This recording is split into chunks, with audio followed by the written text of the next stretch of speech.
C sama dengan F lambda ni sama sahaja V sama dengan F lambda. Cumanya huruf C ni dia punya bacaan adalah V. C ni adalah speed of light, kelajuan cahaya. Berapa? Kelajuan cahaya tak berubah. Huruf C. C sama dengan 3.0 darab 10 kuasa 8. Dekat dalam kalkulator awak pun ada. So kelajuan cahaya adalah 3.0.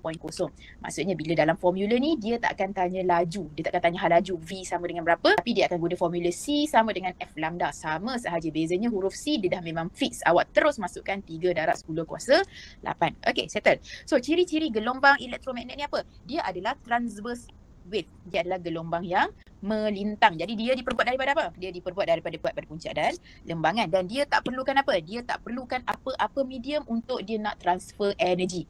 Dia boleh masuk terus. Dia macam orang kata dia macam laser lah. Dia tak perlu medium apa-apa untuk dia transfer dia punya energi.